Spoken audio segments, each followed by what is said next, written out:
Ponton on another VA Disability Questions Live. We are excited to be here with you guys, and hopefully we can offer some questions that help you guys out in general. And then we always love getting facts and information from y'all that help us and help our vets. So let's jump right into it. But let me say, before we do, there were a couple questions on the community page that got voted up that we are going to answer, but probably about midway through, just to make sure those folks actually got on. And again, if that's something to where if you don't get your question answered, if you want to go onto the community page of our YouTube page, you can add questions there. And then the questions that get voted up the most, we actually get a chance to go ahead and answer. All right, here we go. Andre, I was service connected for a non-ischemic cardiomyopathy in 2020. The VA did a Q claim, and the narrator said it's known way service in Gulf War. There's no way in service in Gulf War could have caused a non-ischemic cardiomyopathy. So they took 60% rating for heart plus hypertension and put ED on hold pending the outcome of the appeal. Is there any settlements on the heart in Gulf War or Camp Lejeune? Carol, you got any thoughts on that? Heart on Camp Lejeune. I haven't seen that, Matt. How about heart on Gulf War? No, unless it fits under one of the,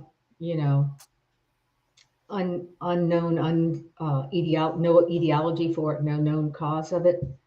So, so they said, I wonder why they said it was service connected in the first place. I wonder if it was something unusual about the heart, that it was not a typical heart problem. Would you go back, Nate, and see what I was service connected for? Non-ischemic cardiomyopathy. I'd really like to know why he was. Remember the VA doesn't remember, but the law said that when they're trying to sever something, it's the burden on them to show clear and unmistakable error. So the problem is they just do whatever they want to do. They can't do that if there was a basis for the decision and it's not clearly an error. So my first question would be, why did they find it service connected? What did the compensation and pension examiner say? I'd really like to know that, Matt. I think that's the key. Yeah. And they needed to have a thorough comp and pen exam on you this time to show why whatever happened last time was invalid. And that's what I wonder. Did they just decide, okay, I'm going to sever it? Did they send him to a doctor? Yeah.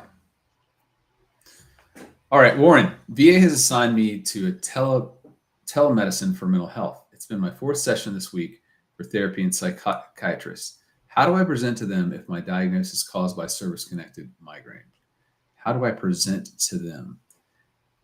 I mean, if you're trying to say that the depression or something's going on with mental health is caused by migraines, then there's the temporal connection there, meaning if you had the migraines and then this started, you need to let them know that you didn't have any depressive problems, you didn't have any anxiety, anything like that until the migraines started. And the worse the migraines got, the worse your depression got. So that's what I would look to do. And being a lucky migraine person, I can tell you that it is depressing. It is terribly depressing. You feel like an alcoholic, that you're unreliable. You feel like people think, what's wrong with you? You'll say you're going to go places and you don't show up because your head hurts so badly you can't stand any noise. So it is very common to have depression and anxiety because what's going to trigger a migraine next? Am I going to be able to do what I want to do tomorrow? Can I go to work? And so that's a very common thing. And I think you need to talk to your VA treatment people and tell them, I think my migraines may be contributing to or causing this mental health. What do you think? Is there something I can do about it? And definitely file a claim. Mm-hmm. LG, good to see you. Hello, I'm currently rated 50% for flat feet since 2015. While going through the med board, I claimed plantar fasciitis and it's currently deferred. If granted, will it be combined or separated? So the question is, what combined or separated here means, would the pyramiding rule take effect? And the pyramiding rule basically says that if you have the same symptoms, even if they're from different disabilities, they're only going to give you the rating for the higher symptoms or the worst symptoms of a disability. So if he had symptoms that overlapped with his 50% rating for the plantar fascia for the flat feet and with the plantar fasciitis, but the plantar fasciitis rating symptoms will only be 10%. Well, he would just get the 50% he currently has. So you got to show that with each diagnosis, there's different symptomatology happening there. Okay. And you got to show that. So that's your, I mean, it should be the VA's burden, but it's your burden here to go out and look at the diagnostic codes and make sure that you can identify, say, hey, look, my flat feet are causing this, my plantar fasciitis is causing that. Therefore, they should both be combined and not taken away through pyramiding. And I have seen them grant separate ratings and pay for separate ratings on that frequently. Oh. David, how hard is it to get the SMC T when your neurologist says you qualify for it? Well, David, I'd say that's the first big hurdle to jump over. If you get a neurologist in particular to say, hey, I think this is the rise level of SMC T. In addition to his statement, though, I would hope he would fill out a disability benefits questionnaire to that effect. Okay. So you want him to show that your TBI is so bad that you actually need help on a daily basis. You can't even really do your own medication without the help of somebody else. And there might be other medical procedures or minor medical, I don't know how you call it, issues that are dealt with by that other person. So the first thing really is you need him to fill out that DBQ, the disability benefits questionnaire. T.A. Chapman, good to see you. The VA denied my loss of use claim without an examination. I'm going to HLR, but without proper exam for my entire leg, right hip, knee, ankle, foot. I'm not sure I'm going to get loss of use. You're right on, TA. Oh, how do I get VA to do a proper exam? This is kind of what we found the major use, if you will, for a higher level review is basically to mandate that the lower level gets you the proper exam. By basically showing they failed their duty to assist to develop your claim. Here, I would call that pretty clear in that if you have such strong problems with your right leg all the way down, they should have at least given you an exam. So what they would do is remanded, if you will, back to that lower level and have them give you the exam. But you need to present an argument saying this is why I should have been given an exam. And then they will send it back, but they won't make the decision right there. Matthew, I'm finding that a lot of these raters, people making decisions, are taking a shortcut. They're looking at the case. They're saying, oh, looking at the medical record, it doesn't look like to me that you have loss of use. And so I'm just going to deny it. They don't give the exam they're supposed to.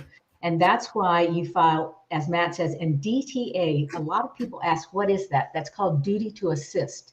And what that means is the VA has a burden to assist the veteran when they've raised a claim. And you have raised a claim for loss of use, and the VA has not assisted you by providing you a proper exam. So they will send it back and get an exam done and make another decision. So the duty to assist is good in that you get another evaluation. It doesn't mean you're definitely going to win or lose one way or the other. But I find the VA seemed to send people out and get exams all the time. Now I'm finding on the supplemental initial claim, they're very, very likely not to do that for anything. How quickly can I get this case decided? Quickly, if I decide there's no need for an exam. So make sure you had an exam, and if you didn't, always file for duty to assist.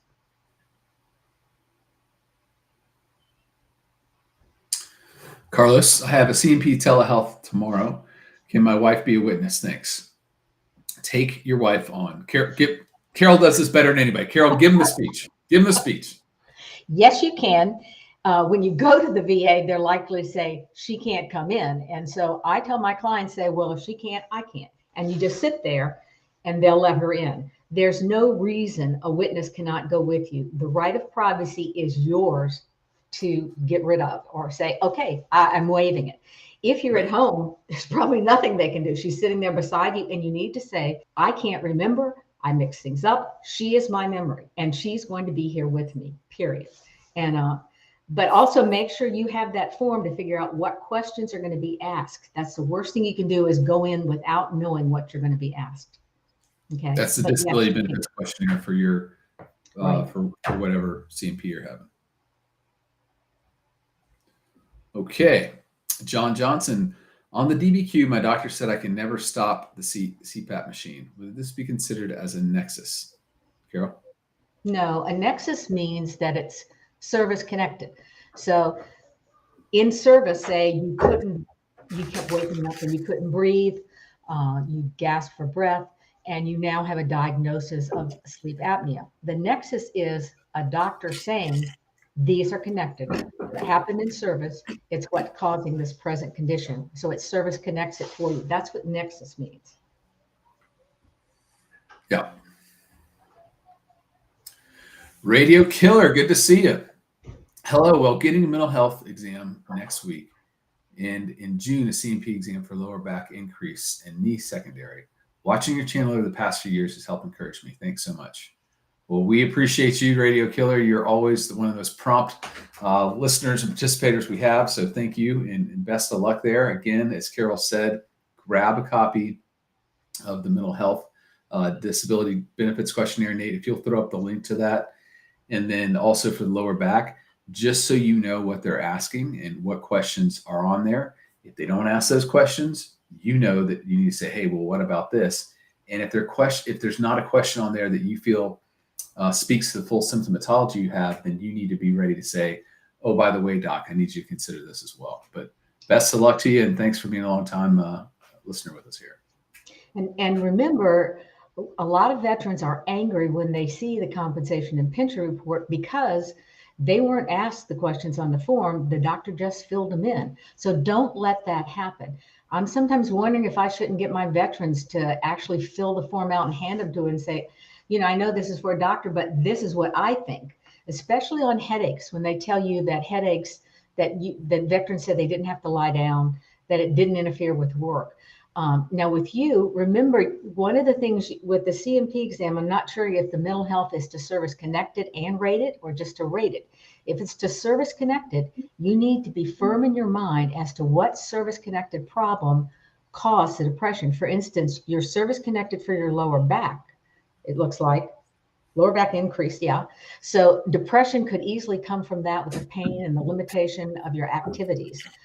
So be firm with that because the VA is quick to see if there's another non-service connected problem that may be causing that.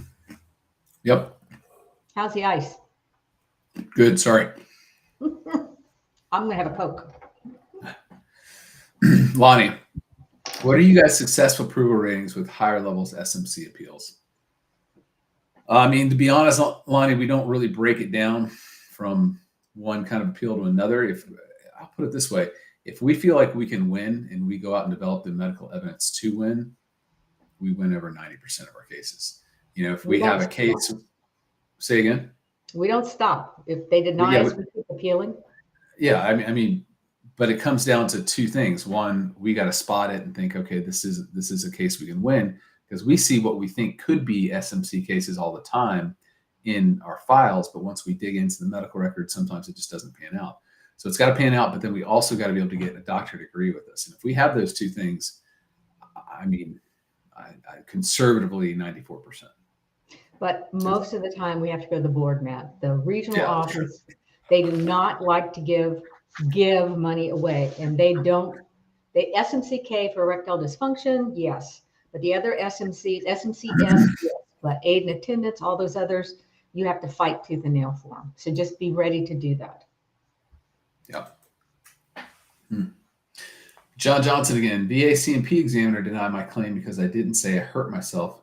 This is a mental health for tinnitus. How should I file a new claim? I didn't hurt myself. This is a mental health claim for tinnitus. That makes no sense to me. I mean, if you have mental health disability due to tinnitus, which you can, I mean, because if you have a loud ringing in your ears, you're not going to want to be around people. Even when you are around people, it's going to be hard sometimes to understand them. It can get frustrating. It can make you lonely. But that doesn't mean you have to hurt yourself because of it. It just means that you're essentially, most of the time, what we see is people who isolate due to it. So I would ask for a different exam. I don't know. I would file a duty to assist right now. Yeah, I mean, file a higher level review versus file a new claim. Yeah, a duty to assist and say clearly, you did not correctly evaluate my claim. I am claiming mental health due to my service-connected tinnitus. There's no accident involved in this. Clearly, the examiner, and let me give you another example. This week, I just got another denial of service connection for diabetes, all of the Nemer Agent Orange problems. And the examiner said, clearly they have them now. Clearly they were exposed to Agent Orange, but they didn't have them in the service. So they couldn't be service connected. I mean, it's astounding, these things you get. So read the compensation exempt. That's a clear duty to assist. I'm hoping the rater picks it up and we don't have to go through that.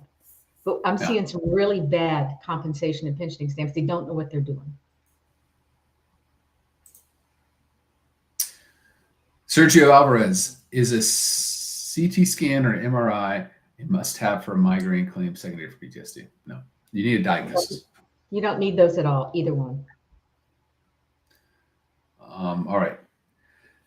NAM recently changed to Feres doctrine recent changes to Feres doctrine allow FCTA claims for military sexual trauma. I submitted my own SF95 with reading the guidelines utilizing my NIS report. Is there any attorneys doing these claims? Okay, so let's break this down because there's a lot going on here. A Federal Claims Torts Act, FCTA, is a claim that you would make in federal court for a disability. Typically what this is done for, though, is for claims against the VA for malpractice. That's where we see these claims.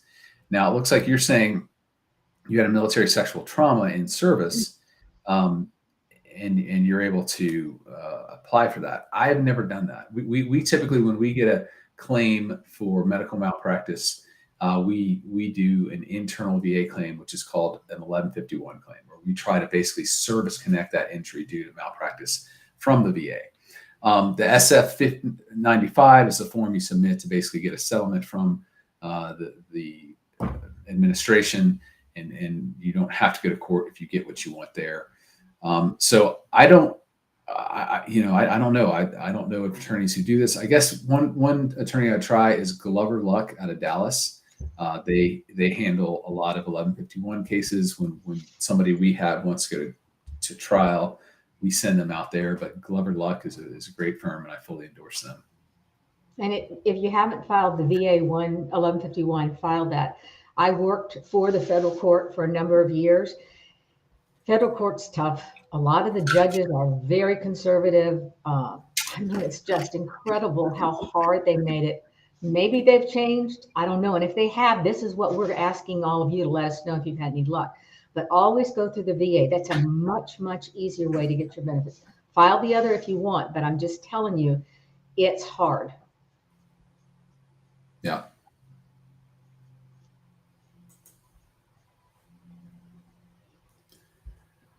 Let's see. Philip Sage, Hill and Ponton, I have a case with you at the board. I was remanded on 8 issues. 6 have been decided in my favor, but my lumbar was sent back for clarifications for pre-existing symptoms. No TDIU yet. What do you think is the issue? I was given 100%, but my TDIU back to 2017 is being ignored.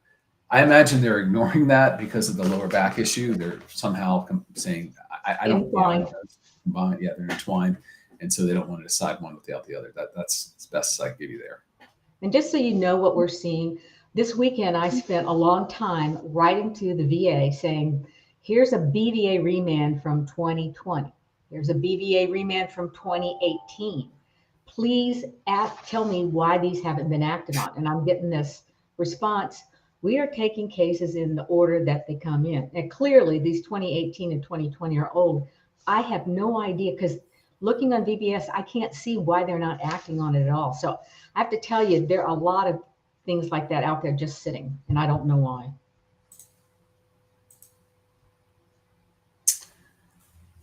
I pitch yeast.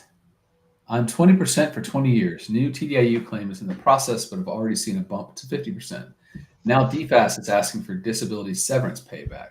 I've asked for a hearing and requested an audit. Any advice? Ooh, if you were separated for whatever this disability that got you up to 50%, they have a right to go for that. However, if it's the same disability that was at 20%, so let's say it was a back disability, that got bumped from 20 to 50, they cannot collect the difference. They can only collect on the first time you get service connected for an issue. So this is one of the few places where the VA, their incompetence works for you, because a lot of times what we see is the VA will service connect something and they'll lowball it. Well, it's off that lowball number, in this case, hopefully the 20% that they can collect against.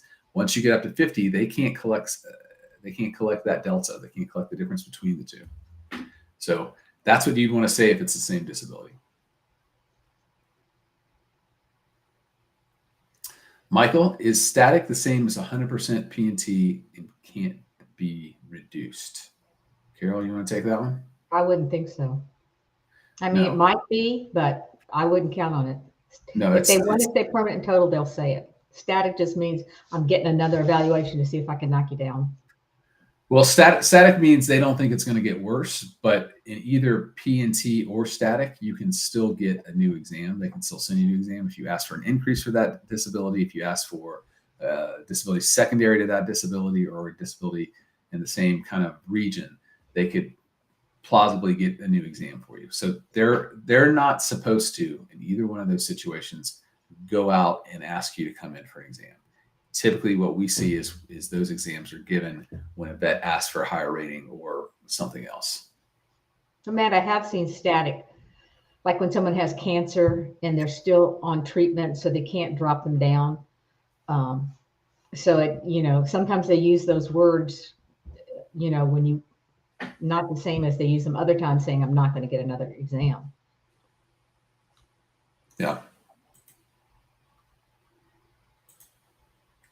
Notorious DLB, can you touch on earlier effective dates? I was born with an issue that got worse while I was in the military. So these are two different things. If you're looking at earlier effective date, it's basically saying you finally got a rating. Now, how far back can we take it? Were there prior claims that were denied? Can we take it all the way back to service? Being born with an issue and it getting worse is something where the VA would deny you due to pre-existing condition or existed prior to service, is what they say.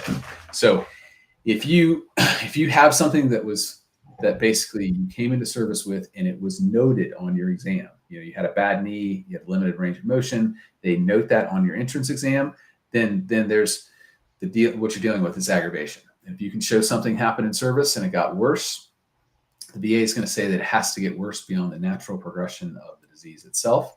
But if you can show that it got worse, then you can be service connected for that. What they do, though, is they take the difference between whatever that baseline was and however bad it is now, and they pay you that. So let's say if it's, I don't know, let's say it's a back it's 40% now, but it was 10% then they would pay you a 30% rating. If you went into service, even if you were born with something, and they did not note it on the exam, they have a twofold burden. One, they got to prove that it happened before service and that it was an active disease process. And two, they got to prove that it was not aggravated. Okay, so that's a big issue there because the burden shifts to them so that they can't say it existed prior to service. And for them to say it existed prior to service, they can only go off that one exam you had when you went into service.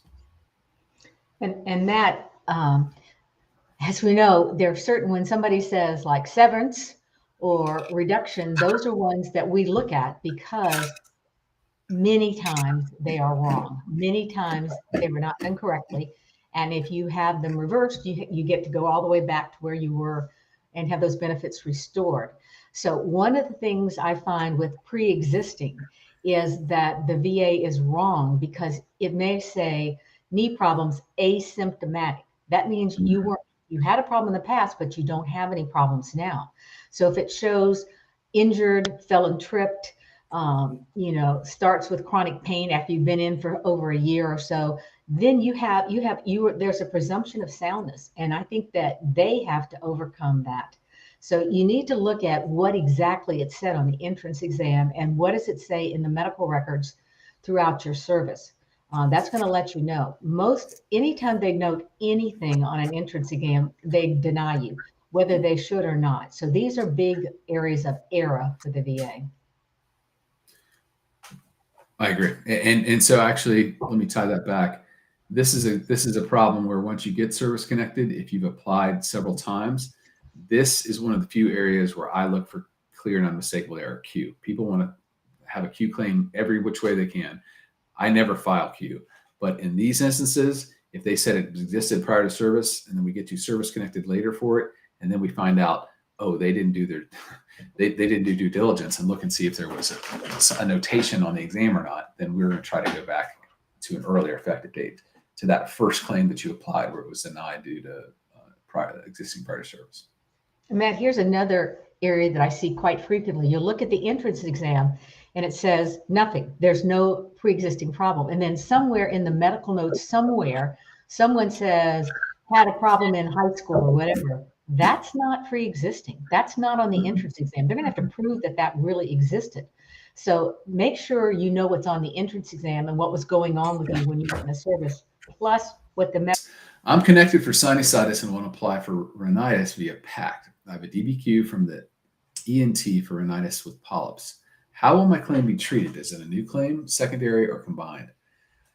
I don't know that it's combined is not really a claim, but I would say it's a new claim under PACT. Is it secondary to your sinusitis? I don't know. That's for them to figure out. That's not for you to have to come in and say, this is how I'm filing it. They have to look at it and say, is it, directly service connected or secondary? In this case, I would be looking to get it directly service connected first, because the same issue that caused your sinusitis probably caused the rhinitis. Low pause again. Have there been any payouts yet for Camp Lejeune? Do I have to use an attorney? Some have me doing a lot of research and are asking for 1/3 or more. I heard that there may be a federal cap. All right, this is a great question. So what we're talking about here is outside the realm of the VA. Okay, so as of now, those who are in at Camp Lejeune for 60 days or more have the opportunity to sue the government through the federal court system. Okay, this includes anyone and everyone who is at the base for 60 days or more, not just the Marines who are there. So the question is, have there been any payouts? There have been 9,000 SF-95s that basically to the Department of Navy asking for a settlement that have been submitted in the last 6 months. Not one has been granted. Okay, not one have they offered settlement for. So that shows you what the Department of Navy is doing here, which is just makes no sense at all when you look at the law. But they are not offering settlements. Okay, do you need an attorney? If you don't want an attorney, don't get an attorney for that process. Okay, to where where you're submitting your claim to to the Department of Navy. Know this, however, whatever you put down, let's say you think you have $100,000 in damage, you think you have 200,000, they're going to commit you to that when you go to federal court. Okay, so go high, real high. Okay, real high on that number, so that they can't cap you out once you go to federal court. If you go to federal court, this is not the VA. You do not want to be pro se there. Okay, Mm-hmm. I know these numbers look different, but when you deal with trial lawyers, they're going to be developing evidence for you that there's a lot of misinformation out there. This is not a slam dunk case. Okay, unfortunately, the judge who's in charge of all this decided not to combine all these to where people with similar injuries would be combined. So every single case is going to have to prove the whole thing. This is madness. Okay, absolute madness. So there's been a lot of friendly. No, not veteran friendly at all, or not, claimant friendly. There's been a lot said on the attorneys, though, they're just trying to get money, and this is slam dunk cases. You're going to need an attorney. Now, whether you're paying them a third, understand this, with most trial lawyers, you're paying them a third. If it's a settlement, you're paying them up to 40% if you actually have to go to trial and they actually have to try the case. Okay, so those are numbers you will find anywhere in the country. Now, there are talks about limiting or lowering the cap or capping the fees to the federal torts claim cap, which I think is it's 20%, 20 to 25%. Yeah. So that has not been put in place yet. That has been discussed, but is not official. There's discussions in the Senate on that right now. But back to you, do you need an attorney? I would hire an attorney here. This is a one-shot deal where hopefully you get quite a bit of money you're entitled to. The discussion about the attorneys just not doing anything, stupid. I don't agree with that. We have gotten together with, if you will, or basically found partnerships with a couple law firms that we have vetted meaning we did research on what kind of mass torts they did, what kind of reputation they have, and what their philosophy was on prosecuting these cases. A lot of attorneys, what you want to watch out for is they'll just try to get a settlement right away, in a lowball settlement, and that's not in your best interest. Okay, so this is probably going to be something that drags out for 3 to 5 years, but or 10. Matt, I'm serious. I watch these. well, it could be, but I just think getting an attorney is best here. We're happy to recommend attorneys to you. We work hand in hand with them because we're experts in Camp Lejeune and the toxins that were used there. But if you get an attorney, make sure you understand that they have been doing this a while. Don't hire somebody off of TV. Don't hire somebody who mails you something. Okay, look for mass torts firms and look for firms who've sued the government before. That's what I would look for. I hope you know that what we tell you is not for our best interest. We're here telling you, you got a VA claim, file the claim yourself. Here's what you do. Don't go to federal court alone. It is a mess. If you don't know the federal court rules, you're going to be out. You have to file a notice that you're going to file. You have to file certain paperwork. You have to file it by email. I mean, the federal court, I know in some cases you get a 30-page document that tells you exactly what you're going to be doing for the judge. It is very difficult. I'm telling you, if you've got a claim, don't do that. And here's what: 9,000 claims submitted, not one has been given any offer whatsoever. That has got to tell you how the government is going to approach these cases. And they talk about them being slam dunk. They're not slam dunk. Just because you are on the base doesn't mean that you're going to get an automatic presumption. Where were you on the base? What exactly was the problem on the base? Where exactly was the problem? Did it cause your type of problem? Was something else in the base where you weren't causing the problem? There are so many things that you don't know, that the government's hiring trial lawyers, and they're not paying them 25%. I can tell you that. They're hiring trial lawyers, and they are going to fight every one of these claims, which is ridiculous. You wonder why Congress, they set this up for veterans, and yet now it's clear they're going to fight. When the judge heard there were 9,000 claims and the government had not offered on one, he says, I'll see you back here in 2 months, and I want a different response.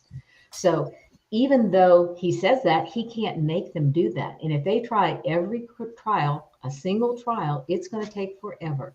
So make sure you're in good hands. Please don't go it alone. All right, Nate, would you throw up those questions we had?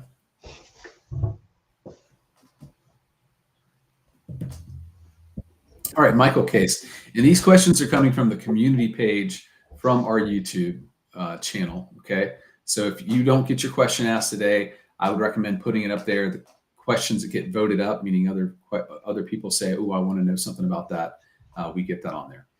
All right, Michael, in recent short videos mentioned that Agent Orange was used in Okinawa all the way till 2013. Where can this information be found, and has this been addressed by anyone else in the past? Carol, you want to? Isn't Nate going to put it on our site? Yeah, so Nate's going to put it up, but we did find this article showing that that it had been used at Okinawa, which in and of itself was somewhat surprising because the VA had been reticent to admit that. And then we saw the end date in it about reticent. How about flat out lying? Oh, okay, they were, but now we found this. So, and it says, was it in a congressional document? Yeah, and so they're saying that it was there until 2013. So Nate will put that up, and you can download it, and hopefully that'll help your case. Right. If you do win your case, make sure to try to go back to the earliest date that you filed for that, because it should be, it should go all the way back on that evidence alone. Deborah Costello-Miller, I don't understand how the VA can deny your claim repeatedly if they gave you a medical issue on your DD-214, which progressed into a debilitating disease. So Deborah, what you need to do is look on your rating decision and see what the favorable findings were. Did they give you a favorable finding of something happened in service? Did they give you a current diagnosis? If that's the case, they give you those two, then they're saying there's something wrong with the continuity of symptomatology. They're saying that whatever happened in service is not related to what happened now because there was a break in the symptoms, okay? if they're giving you, if they're saying something happened in service and that there's still a disease process going on now, but they're not giving you a diagnosis, that means you need to go out and get diagnosed for the disability. All right. I think those were the two big ones. Okay. Ray Winkle. Is there a claim I can file for calluses of the toes? I had them in the military and I still have them now, caused by bone spurs. Carol, I have not filed a claim like that before. Have you? I haven't either, but if they affect your ability to walk, I think you have a right to file them, and they're caused by service. Remember, the rating is supposed to reimburse you for your loss of ability to work. And so if it interferes with that, walking, standing, then I think I would go ahead and file for them. Yeah. Okay, Jody. I was wondering if you have seen the neurological conditions from toxins that were in sand in the Gulf War. The sand was in the F-111s. Is there more to that? If there's not more to that, then I have not seen, Jody, although it's good to see you. I've not seen any neurological conditions or toxins from sand in the Gulf War, specifically sand. Sarjeezy. I submitted an FDC as my first claim out of service with actionable DBQs from private doctors. Can I call the VA and tell them I'm refusing their C&P exams and to rate me on my DBQs I gave them? This is one of the most frustrating damn things I've ever seen. They have a fully developed claim system, meaning I go out or this veteran goes out and does all the work, gets all the forms, fills all it out, goes to the doctors, gets the DBQs, says, hey, here's all this. And then they hand it in and the VA says, oh, well, look at this. Isn't this nice? Now send them out to the C&P exam. And they call that their duty to assist. Now that we prove the claim, we have a duty to see if we can get it denied. Yeah. And you can pick chicken if you want with them, because the law says if there's sufficient evidence to approve a claim, you do not need to go to C&P exam, especially when you just get out of the service. But they're going to deny it. I can promise you that. Yeah. I never tell people to skip their exams, but this exact situation you're in just makes me so furious, because this is just another way for them to try to deny you and to slow down the process for everyone. They're using resources for other people, resources that other people could be using to get their claims faster when they have everything they need on your case. So, all I ask is that you get back to us. Let us know what happened. For one, would be interested to see what would happen if somebody did not go to the exam in this situation, because as you said, you've filed probably actionable. I like that word, DBQ. So let us know how that plays out. I mean, you can always try it and then try the higher level review, but I'm just telling you, they should. The law says they should, but. Daniel, how do I get my claim started for Gulf War syndrome and also PACT Act? What should be my first step? Your first step, if you've never filed before, is to download their form 21-526EZ. Nate, if you could put up a link to that, that would be great. We actually have a turbo claim, VA turbo claim system we use as well that allows veterans to submit their claims through that, and it goes directly to the VA. Or you could just go to the VA's website and you get that form on their site and you submit it there, and it'll help you go from there. So that's what I would look to do. But since it's the first claim, they have the duty to assist to help you get the benefits. So you just need to get that form in. And remember, unfortunately, a lot of veterans get confused. If it's the first time you've ever filed, you use the 526. But if you filed before and been denied, use an 0995. And I've had veterans that they get a letter saying you filed the wrong form, and the person keeps filing the 526 or the 0995 again. If you file and you get that letter, file the other so you can move your case on. Otherwise, it's just going to sit there and die. Now, the PACT Act is totally different. If you want to file cases under that through the VA, you do file that. But if you want to file in federal court, then that's a whole different system. That's what we were talking about earlier. That you remember, the cases have to be filed in the Eastern District of North Carolina. So it's not like you can just go down to the federal court is a very, very difficult court to be in. It's not favorable to anybody. So those, I think you need to find a lawyer who does only that and file a claim with them.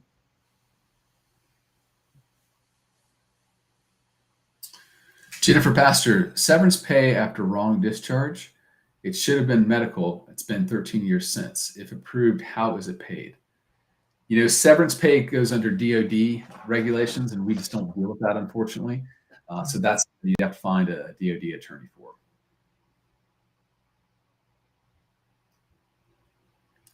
Shanti Williams, hello, Hill and Ponton. I was wondering if you can explain the BVA Appeal Tracker and how does it work? Carol, how does this work? What do you mean, that appeal tracker? I don't know that. You go on and you see the status of your claim, right? It is now at the judge's desk. It is now in process to getting assigned to a judge. We've not seen it work well, is the short answer to this. What we think it is something where a vet goes in and they try to appease them by saying, okay, it is post-hearing now, or it is getting ready to be assigned to a judge, or it's been assigned to a judge. The judge has it sitting on his desk or something like that. You know, none of that really tells you anything, because you have no idea how long it'll take to be assigned to a judge. You have no idea once the judge is received the case, how long it will take to actually make a decision there. So we've not, you know, the delays are there. They can put in a tracker, but the tracker in and of itself is not going to shorten the delays. The delays are baked into the process right now because they are not deciding AMA cases. They're only really looking at old legacy cases. So, unless the AMA has a reason to expedite. But right. And the second thing, Matt, is my veterans will tell me the BVA is telling them one thing, and what I have from the BVA is telling another thing. So they're trying, but the system just doesn't. It's not accurate right now. Yeah. The one thing that's accurate is they are sending emails now saying the decision has been released, and that's great. That's a real help, because then we know to go to the to our site on the VA and download the decision. Nick Stone. I have a little night to do that, but I have to tell you, sometimes I do. It's so exciting. Nick Stone just received a 70% rating. I haven't worked in 3+ years. Should I file for TDIU now at age 54 or wait till 5 months? File it right now. Have you ever heard us say, wait to file? No, file for anything you think you're entitled to. George, any chance of getting service connect for ED as a supplement to hypertension? Yes, absolutely. Hypertension is like a gateway problem, unfortunately. It Yep. causes so many secondary issues, and this is one of them. Mark Snow, I asked my VA psychiatrist for a statement to say she was treating me for PTSD, and she refused, saying it was a conflict of interest. I thought it was 2 separate groups.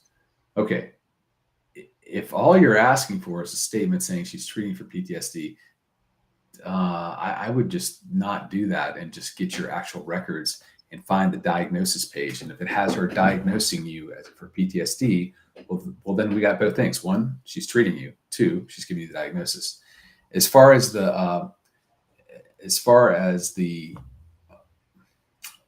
conflict of interest stuff, it's garbage. It's absolute garbage.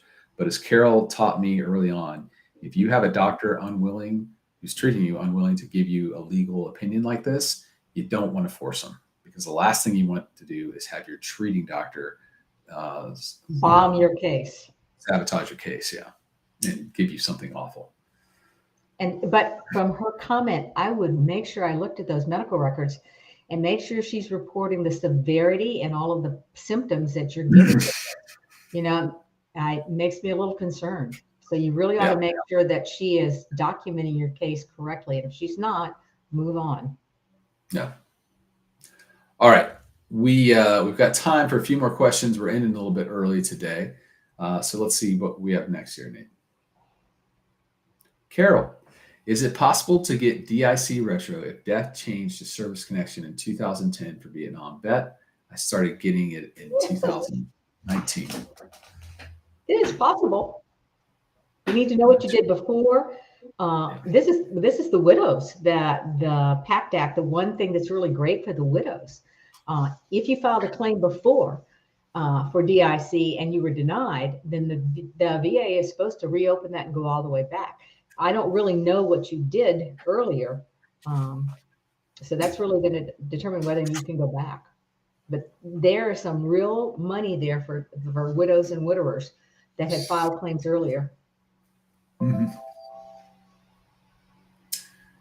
Dan Kerr, 1985, denied for PTSD and secondary sleep apnea, have over 15 verifiable service-related stressors, have been a community care psychologist, said it was PTSD. Any suggestions on what to do next? Thanks. Okay. So again, with these new rating decisions in the AMA, one of the things I actually really do like is the favorable findings. You need to go down there under the PTSD now and find out what's favorable. Did they give you a diagnosis that, did they find that you had a diagnosis?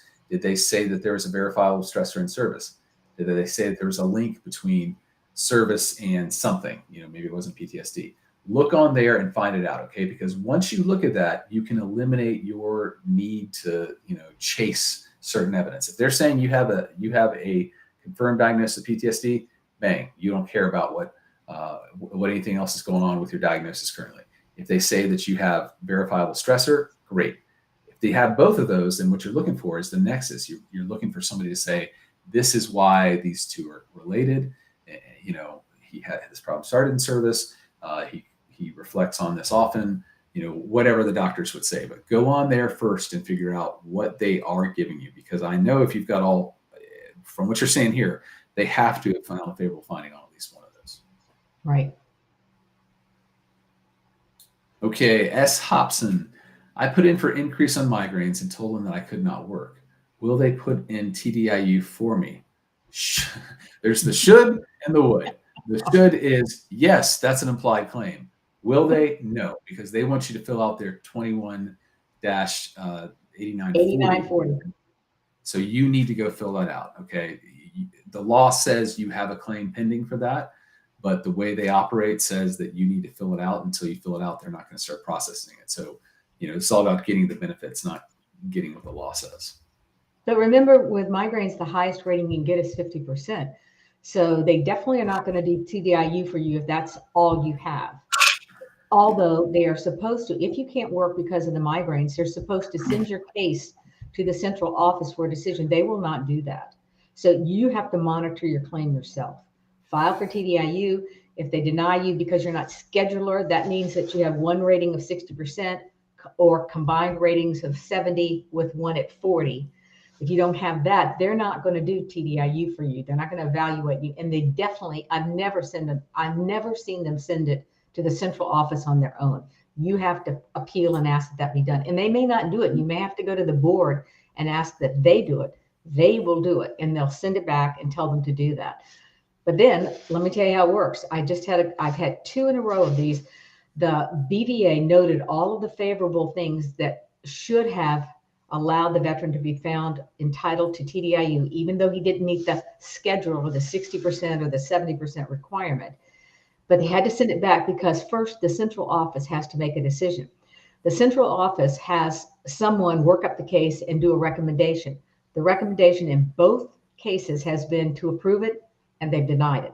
So and they do not send you a copy of this administrative recommendation. So you need to ask the VA to send you a copy of all of the evidence in your file from whatever date to whatever date. And then I take that and I send it to the BVA with my appeal showing clearly, this should have been awarded. Yeah. And then again, this is where Carol says, max rating here is 50%. So let's look at secondary disabilities. One that she and I talked about earlier, and I almost always see is there's a depressive problem typically to this. Okay. If you are isolated, you can't go out when you want, you can't work all the time because you never know when you're going to hit with a migraine. Those are all issues that are contemplated, if you will, in the VA's diagnostic code for depression. You can easily get a 30, 50, 70% rating on that. You combine it with your migraines, and you don't have to worry about that whole central office process. You get both of those rated, and hopefully you get a TDIU rating very quickly after that. Remember, Okay. Matt, one more thing. Remember, there's certain things that make us go, oh, great, I'm going to look at that. Severance, reduction. Somebody who has not been working and has migraines, that's another one. They're good claims and they're poorly addressed by the VA. Exactly. All right, let's do one more question here. We got Red Dog. I have an unadjudicated claim for increase since 1998. I have also claimed the same increase in October 2022. They gave me an effective date of October 22 for increase. Should effective date of 98 be used? Well, I would want to know more information about what you mean by an adjudicated claim. Is it something to where you literally put in a claim and they never adjudicated it? Is it something to where, you know, you got a decision and within a year of that rating decision, you put in more evidence and they never considered that? If either of those are true, then yes, you have an unadjudicated claim that needs to go all the way back. They're not going to do it on their own. I promise you that. And so you appeal and say you have an open claim. That's the way you address it. Yeah. It's not Q. It's an open claim. Exactly. Well, that's what we got for today, folks. We sure appreciate you coming in. Any other questions? Obviously, we didn't get to answer all the questions. There's just so many, and I apologize for that. However, if you got a good one, I would go to the community page and put it in there. The more inclusive the question is, the more likely it's going to be answered because more people will be interested in that. The questions that are hyper specific, we just don't have time for all those questions, and I've noticed those don't get voted up as much. So just go ahead, please put the question in there. Otherwise, thank you all for your service. Thanks for keeping us informed, and we look forward to talking to you again real soon.